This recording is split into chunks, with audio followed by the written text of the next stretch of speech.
ಬಹಳ ಮುಖ್ಯವಾಗಿ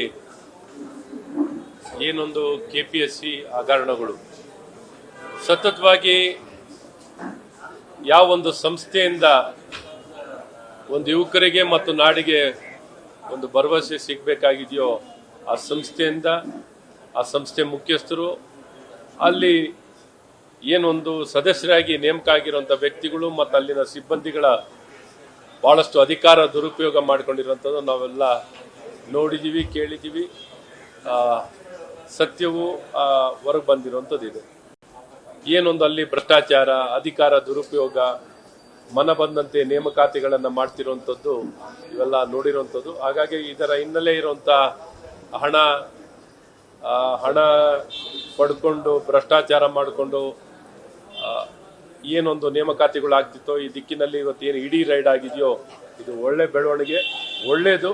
ಭ್ರಷ್ಟಾಚಾರ ನಿರ್ಮೂಲನೆ ಆಗಬೇಕು, ಒಂದು ಪಾರದರ್ಶಕವಾಗಿ ನೇಮಕಾತಿಗಳಾಗಬೇಕು, ಭ್ರಷ್ಟಾಚಾರ ರಹಿತವಾಗಿರಬೇಕು, ಸ್ವಜನ ಪಕ್ಷಪಾತದಿಂದ ದೂರ ಇರಬೇಕು, ಏನೊಂದು ಮೆರಿಟ್ ಆಧಾರಿತವಾಗಿ ನೇಮಕಾತಿ ಆಗುವಂಥದ್ದಾಗಬೇಕು. ಇದಾಗಲಿಕ್ಕೆ ಈ ರೀತಿ ಸತತವಾಗಿ ಈ ಸ್ವಚ್ಛಗೊಳಿಸುವಂಥ ಕ್ರಮ ವಹಿಸುವಂಥದ್ದು, ತನಿಖೆ ಆಗುವಂಥದ್ದು, ಇಡಿ ಈ ರೀತಿ ಎಲ್ಲ ಸತತವಾಗಿ ನಡಿಬೇಕು. ನಡೆದು ಈ ಸ್ವಚ್ಛಗೊಳಿಸುವಂಥ ಕೆಲಸ ಆಗಲಿ, ಒಳ್ಳೆಯದು. ಏನೆಲ್ಲ ಯಾರೆಲ್ಲ ಹಿನ್ನೆಲೆಯಲ್ಲಿದ್ದಾರೋ, ಹಿನ್ನೆಲೆ ಯಾರೇ ಯಾವುದೇ ರೀತಿ ಹಸ್ತಕ್ಷೇಪ ಮಾಡಿರೋ ಮೇಲೆ ಸಂಪೂರ್ಣವಾಗಿ ನಿರ್ದಾಕ್ಷಿಣ್ಯವಾಗಿ ಕ್ರಮ ವಹಿಸಿ ಅವ್ರನ್ನ ಬಂಧಿಸುವಂಥದ್ದು, ಶಿಕ್ಷೆ ಆಗೋಂಥದ್ದು ಆದರೆ ಒಳ್ಳೇದು ಅಂತ ಎಲ್ಲರ ಪರವಾಗಿ ನಾನು ಮನಪೂರ್ವಕವಾಗಿ ಕೇಳ್ಕೊತೀನಿ. ಒಳ್ಳೇದು, ತನಿಖೆ ಪ್ರಾಮಾಣಿಕವಾಗಿ ನಡೀಲಿ ಅಂತಲೂ ಬಯಸ್ತೀನಿ.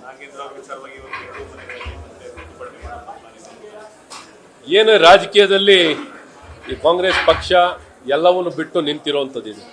ಏನು ಮಾಡಿದ್ರು ಜಯಿಸ್ಕೋತೀವಿ, ಏನು ಮಾಡಿದ್ರು ನಡೆದು ಹೋಗುತ್ತೆ.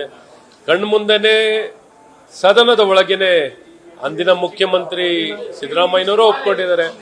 ಹೌದು, ಈ ರೀತಿ ಹಣ ದುರುಪಯೋಗ ಆಗಿದೆ, ಹಣ ಡೈವರ್ಷನ್ ಆಗಿದೆ ಅಂತ ವಾಲ್ಮೀಕಿ ಜನಾಂಗದ ಜನರಿಗೆ ಅನ್ಯಾಯ ಆಗಿದೆ ಅಂತ ಒಪ್ಕೊಂಡ್ರು ಸಹ ಮತ್ತೊಮ್ಮೆ ಈಗ ಸಚಿವರನ್ನ ಮಾಡ್ತಾರಲ್ಲ, ಇನ್ನ ತನಿಖೆ ನಡೀತಿದೆ, ತನಿಖೆ ಮುಗ್ದಿಲ್ಲ.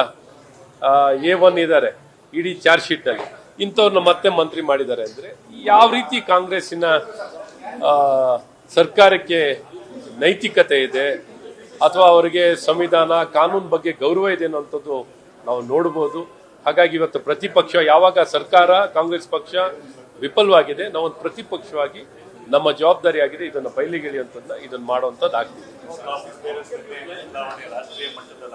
ನಾನು ನೂತನವಾಗಿ ಪದಾಧಿಕಾರಿಗಳಾಗಿರೋರಿಗೆಲ್ಲ ನಮ್ಮ ರಾಷ್ಟ್ರೀಯ ಭಾರತೀಯ ಜನತಾ ಪಾರ್ಟಿಯ ನೂತನ ಪದಾಧಿಕಾರಿಗಳು ಎಲ್ಲರಿಗೂ ಅಭಿನಂದನೆ, ಸ್ವಾಗತಿಸ್ತೀನಿ. ಒಳ್ಳೆಯದು, ಹೊಸೊಬ್ಬರಿಗೂ ಒಂದು ಅವಕಾಶ ಆಗಿ ಒಂದು ಹೊಸ ಪದಾಧಿಕಾರಿಗಳು ಒಂದು ದೊಡ್ಡ ಸಂಖ್ಯೆಯಲ್ಲಿ ಎಲ್ಲ ರೀತಿ ಎಲ್ಲ ಭಾಗಕ್ಕೂ ಅವಕಾಶವನ್ನು ಮಾಡಿಕೊಟ್ಟಿದ್ದಾರೆ. ವಿಶೇಷವಾಗಿ ನಮ್ಮ ಕರ್ನಾಟಕ ರಾಜ್ಯದಿಂದ ನಾಗರಾಜ್ ಅವರು ರಾಜ್ಯಸಭಾ ಸದಸ್ಯರಾಗಿ ಈಗ ರಾಷ್ಟ್ರೀಯ ಉಪಾಧ್ಯಕ್ಷರಾಗಿರೋದು ಇದೆಲ್ಲ ಬಹಳ ಸಂತೋಷ. ನಮ್ಮ ರಾಜ್ಯಕ್ಕೂ ಪ್ರಾತಿನಿಧ್ಯ ಕೊಟ್ಟಿದ್ದಾರೆ, ಒಟ್ಟಾರೆ ದೇಶ ವ್ಯಾಪ್ತಿಯಲ್ಲಿ ಕೊಟ್ಟಿದ್ದಾರೆ. ಅವರಿಗೆಲ್ಲ ಶುಭವನ್ನು ಹಾರೈಸ್ತೀನಿ. ನ್ಯೂಸ್ ಫಸ್ಟ್, ನಿರ್ಭೀತಿಯಿಂದ ನಿಮ್ಮ ಪರವಾಗಿ.